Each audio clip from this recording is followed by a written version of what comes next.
Good morning student, कैसे हो आप लोग। उम्मीद है आप लोग अच्छे होंगे। जैसा कि हमने पॉलिनोमियल कंप्लीट कर लिया है और हमने आपको काफ़ी क्वेश्चन कराए हैं, होमवर्क में भी काफ़ी क्वेश्चन दिए हुए हैं, तो इसको आप लोग बार बार रिपीट कीजिए, रिवाइज कीजिए, सॉल्व कीजिए। अब हम नया लेसन स्टार्ट करेंगे, ठीक है। लेकिन उसके पहले हम आपको थोड़ा और कुछ कहना चाहते हैं। कई बच्चे व्हाट्सएप ग्रुप पे काफ़ी लेट ऐड हुए हैं, तो लोग अगर चाहें तो हमारा यूट्यूब चैनल का लिंक हमने आपसे शेयर कर दिया है, तो उस पर भी आप लेक्चर देख सकते हैं, फॉलो कर सकते हैं। ठीक है बच्चों, आज हम स्टार्ट करते हैं नया लेसन। ठीक है, आपको समझ में तो आया होगा पॉलिनोमियल। ठीक है, अब हम स्टार्ट करते हैं pair of linear equation in two variable. क्या गिवन है, देखो बहुत अच्छा लेसन है, बहुत कुछ सीखने को मिलेगा आप लोगों को यहाँ इस लेसन में। देखो क्या गिवन है, pair of linear equation in two variable. Pair means क्या होता है आप लोगों को पता है। पेयर मीन्स क्या होता है, कपल, डबल, दो इक्वेशन।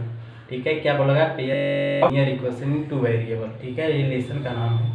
इसके पहले हमें थोड़ा बेसिक देखना होगा। देखो क्या गिवन हमें, linear equation in two variable. Simple form होता है an equation of the form a x plus b y plus c equal to zero.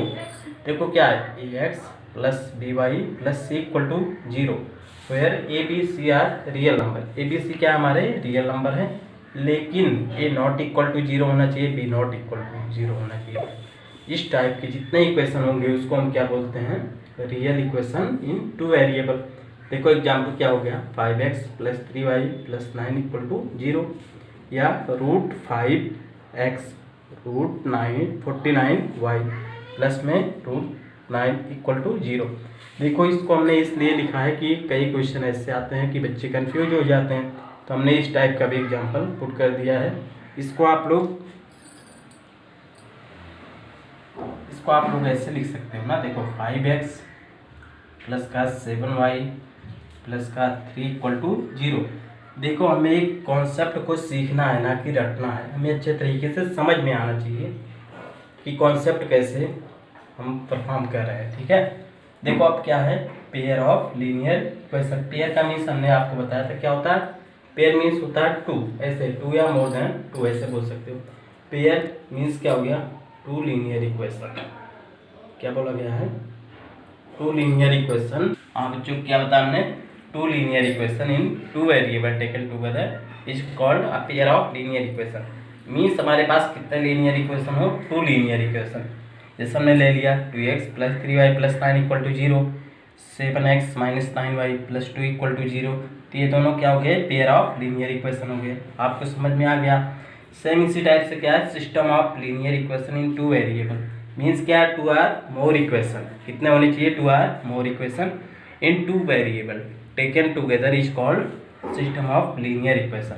ठीक है, जब हमारे पास two or more than two equation हो तो उसे हम क्या बोलते हैं, सिस्टम ऑफ लीनियर इक्वेशन। ठीक है, देखो 3x plus 7y plus 15 equal to zero, 2y plus 2x minus 50 equal to zero, 5x minus 27 plus 2y equal to zero. देखो इक्वेशन में कुछ इस टाइप से भी होगा कि जैसे आगे पीछे होगा, तो इसको आप लोग बारीकी से समझो। तो ये किसी भी फॉर्म में हो सकता है, इसको हम सुटेबल फॉर्म में बनाएंगे आगे। ठीक है, तो ये आप लोगों को बहुत अच्छे तरीके से समझ में आना चाहिए। अब आगे के कॉन्सेप्ट हम देखते हैं। इसको आप लोग पहले कॉपी कर लो। आप लोग प्रॉपर नोट्स बनाते चलना, क्योंकि जब क्लासेज प्रॉपर चलेंगी, प्रॉपर नोट्स बने रहेंगे, तो आपको रिवीजन करने में काफ़ी आसानी होगी। वीडियो तो हमेशा आप देख नहीं सकते, तो प्रॉपर नोट्स बनाते रहिए।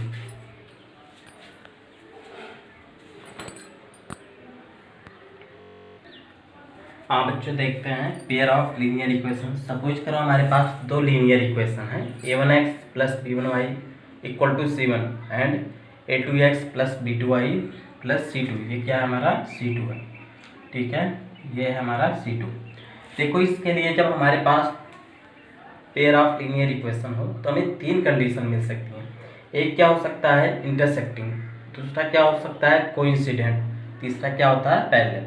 आप ध्यान से देखो, इंटरसेक्टिंग का मीन्स क्या हो गया, मान लो कोई भी दो लाइन्स हैं, ठीक है, वो एक दूसरे को इंटरसेक्ट करें, तो ये क्या हो जाएगा, इंटरसेक्टिंग। तो इस पे मान लो हमारे पास टू लीनियर इक्वेशन है और वन पॉइंट पे इंटरसेक्ट करें तो उसको क्या बोलेंगे, इंटरसेक्टिंग। इसके लिए कंडीशन क्या होती है, a1/a2 not equal to b1/b2। Means या नंबर ऑफ सोल्यूशन हमें कितने मिलेंगे बताओ आप लोग। अगर मैं बोलूँ कि नंबर ऑफ सोल्यूशन कितने मिलेंगे या कितने पॉइंट पे मीट करेगा तो आप क्या बोलोगे, 1 पॉइंट पे। जब हमें नंबर ऑफ सोल्यूशन मिले तो क्या होता है, इंटरसेक्टिंग होता है। अगर 1 पॉइंट पे इंटरसेक्ट कर रहा है, ठीक है ना। देखो समझ में आया होगा आप लोगों को इंटरसेक्टिंग क्या होता है, a1/a2 not equal to b1/b2। ठीक है, समझ में आ गया। अब देखो ये क्या हो गया, इंटरसेक्टिंग हुआ। जब लाइन एक दूसरे को मीट करेगा तो हमें क्या मिलेगा, कंसिस्टेंट। कंसिस्टेंट का मीन क्या होता है कि सोल्यूशन हमें मिल रहा है, तो ये क्या हो गया, कंसिस्टेंट। इसका एग्जांपल देख लेते हैं हम लोग।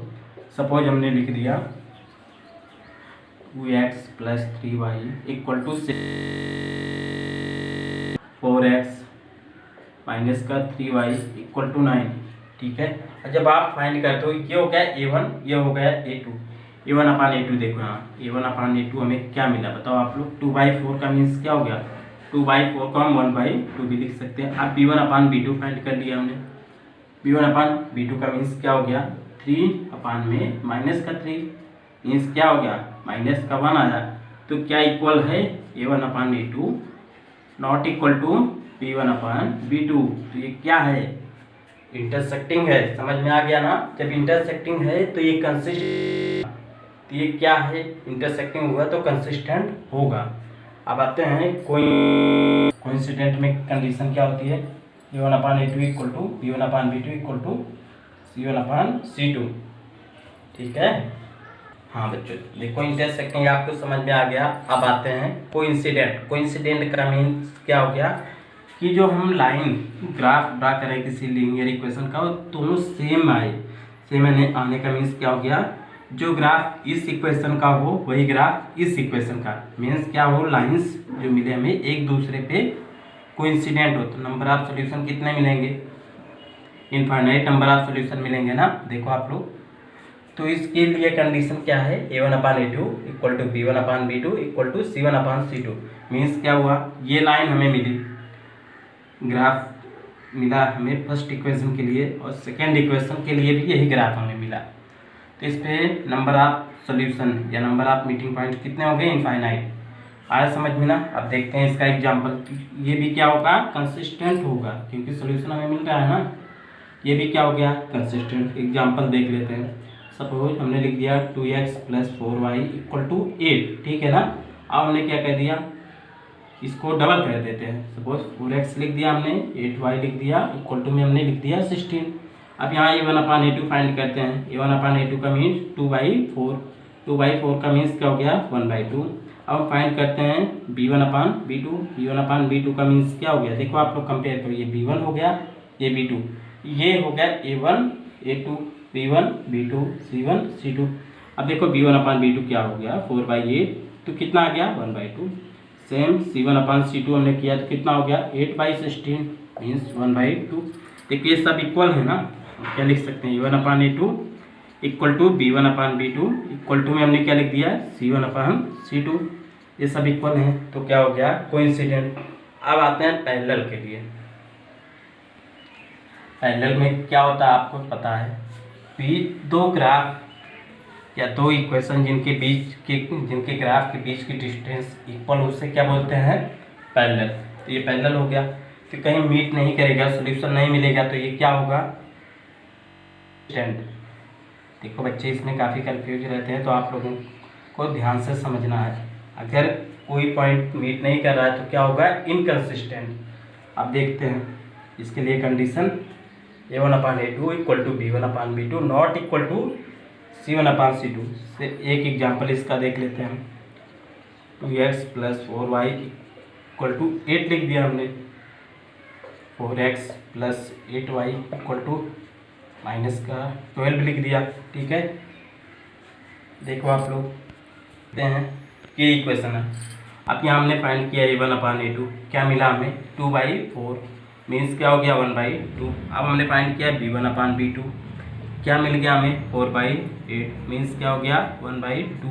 हमने फाइंड किया C1/C2, क्या आया 8 माइनस का 12, सॉल्व किए तो कितना हो गया माइनस का 2/3। तो क्या आया हमारे पास A1/A2 equal to B1/B2 not equal to C1/C2। Condition किसके लिए होगी, पैरेलल के लिए। पैरेलल के लिए होगी, जब पैरेलल है तो क्या होगा, इनकंसिस्टेंट। ठीक है, समझ में आ गया होगा बच्चों। आप लोग इसका नोट्स बनाओ, इसको अच्छे तरीके से रिवाइज करो। आगे की क्लास हम अगले लेक्चर में करते हैं। Okay, bye.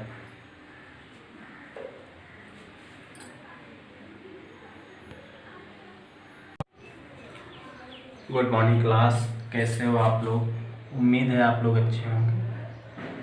कल कई बच्चों को कुछ प्रॉब्लम थी, पहले उसको हम देखते हैं, उसके बाद एनसीईआरटी का 3.1 के क्वेश्चन सॉल्व करेंगे। देखो, कल कई बच्चों को प्रॉब्लम थी system of linear equation. System of linear equation और प्रॉब्लम थी बच्चों को pair of linear equation. Pair of linear equation. देखो बच्चों, इसमें बहुत ज़्यादा कंफ्यूज नहीं होना है आप लोगों को।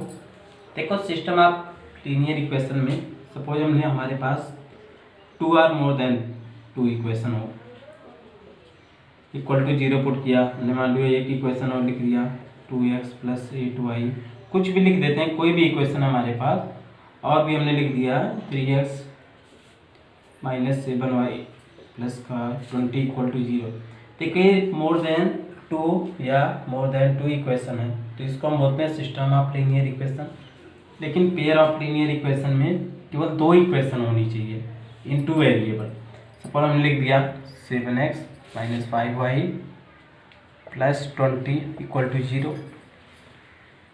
और कुछ भी कोई भी इक्वेशन लिख लो, मान लो हमने लिख दिया 3x - 2y + 19 इक्वल टू 0। देखो, इसमें पेयर है, पेयर मीन्स ओनली 2 इक्वेशन। लेकिन सिस्टम ऑफ लीनियर इक्वेशन में 2 और मोर देन 2 इक्वेशन, 2 और मोर देन 2 इक्वेशन होना चाहिए। ठीक है, इसमें आपको कंफ्यूज नहीं होना है, सिंपल कॉन्सेप्ट है, कुछ भी कोई कॉन्सेप्ट वैसा है नहीं। इसमें मोर तो 2 या 2 और 2 इक्वेशन होनी चाहिए, इसमें ओनली 2 इक्वेशन होनी चाहिए। ठीक है बच्चे, कन्फ्यूजन आप लोगों का दूर हो गया होगा। अब आगे हम क्वेश्चन देखते हैं। हाँ बच्चों, देखते हैं एनसीईआरटी का 3.1 का क्वेश्चन नंबर 1।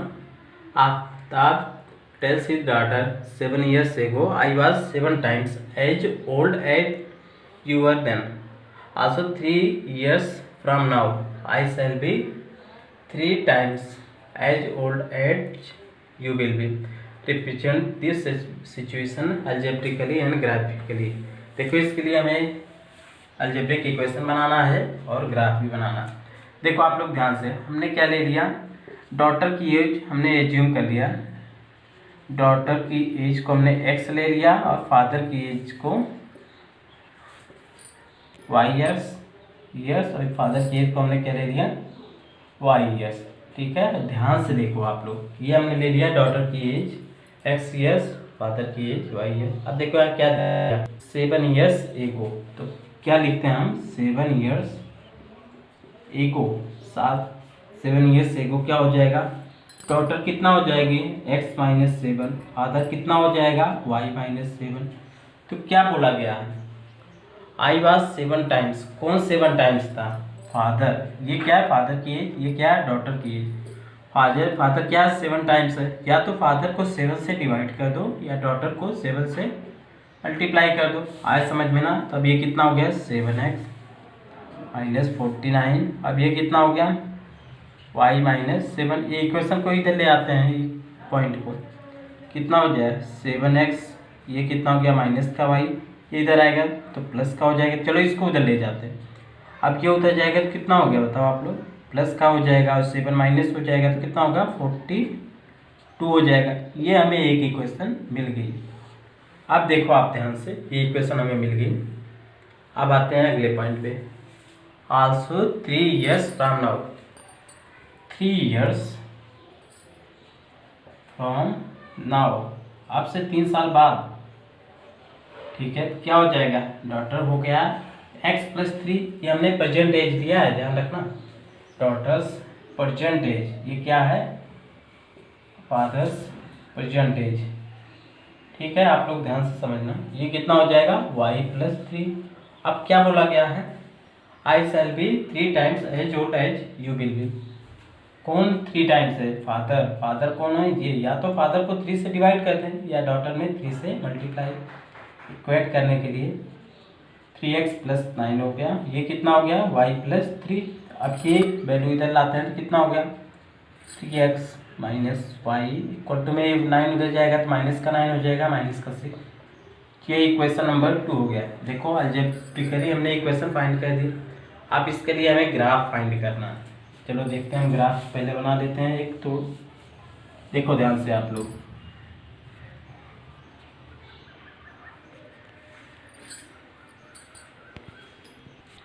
हाँ देखो बच्चों, ये तो इक्वेशन हमें मिल गई। अब ग्राफ बनाना है। ये ले लिया हमने x, ये हो गया हमारा x', ये ले लिया हमने y, ये हो गया हमारा y'। देखो सिंपल क्या करना है, पहले y की वैल्यू इक्वेट कर लो। y उधर गया प्लस का, इधर कितना हो गया 7x माइनस का 42। ठीक है ना। अब देखो ध्यान से आप लोग, x की वैल्यू देखो, ये लिख दिया हमने x, ये लिख दिया हमने y। एक बार हमने x को 0 रख दिया। जब x को 0 रखा तो क्या हो जाएगा, y की वैल्यू माइनस का 42। ध्यान से देखना। एक बार हमने y को 0 रख दिया, y को 0 पुट किया हमने, क्या हो जाएगा, जब सपोज करो y को 0 पुट कर दिया तो कितना हो जाएगा 7x = 42। जब ये हमने 0 पुट कर दिया तो क्या होगा, 7x - 0 = क्या है 42। तो x = कितना आ गया 6।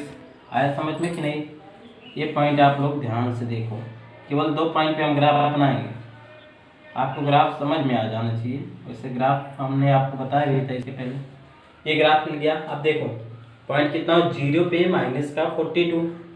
देखो 0 यहाँ है, -42 यहाँ कहीं होगा ना। चलो हमने इस पॉइंट को हमने लिख दिया 0 - 42। अगला पॉइंट देखो, x पे 6 से हमने ले लिया यहाँ कहीं, 6 पे कितना है 0। ये पॉइंट हमने क्या लिख दिया, 6 पे 0। ये इसको हमने ऐसे मिला दिया। ठीक है, आप लोग स्केल की हेल्प से बनाओगे ग्राफ पेपर पे तो सही से बन जाएगा। अब आते हैं इस पॉइंट पे, यहाँ भी पॉइंट पे डिफाइन करते हैं। तो देखो ये y उधर जाएगा तो कितना हो गया 3x, ये माइनस के इधर आया प्लस का 6 हो गया, y = एक बार हमने पुट किया, ये हो गया x, ये हो गया y। एक बार हमने x को 0 पुट किया, एक बार y को 0। जब x हमने 0 पुट कर दिया तो देखो ध्यान से, x 0 पुट कर दिया तो y = 6 आ गया। जब y 0 पुट कर दिया, देखो ध्यान से, हाँ जब y को 0 पुट किया तो क्या हो गया 3x + 6 = 0। 3x = -6, x = क्या है -2। आया समझ में कि नहीं। ये माइनस का कितना आ गया 2। देखो ये ग्राफ तो हमें मिल गया। ठीक है, अब देखते हैं इस पे, जब हमने 0 पुट किया तो कितना हमारा 6 ये आया। बहुत ज़्यादा ले लिया ना तो और कम लेते हैं, इस पॉइंट पे लिख लेते हैं। ये हमारा 0 पे क्या है 6। आप लोग पॉइंट डिनोट करके बना लेना ग्राफ। -2 पे कितना है 0 लिया हमने, -2 यहाँ, ये कितना है -2 पे 0। ध्यान से देखो, ये हमारा ग्राफ बन गया ना। ये ग्राफ क्या बन गया -2 पे 0। देखो ग्राफ बनाना काफ़ी सिंपल है। आप लोगों को इसके पहले भी हमने ग्राफ बनाना सिखा दिया था पॉलिनोमियल में। तो इस तरीके से आप with the help of graph you can solve this equation. ठीक है, आया समझ में। ठीक है, इसको आप लोग कॉपी करो और आगे की क्वेश्चन बच्चों अगली क्लास में होगी। ठीक है, ओके बाय।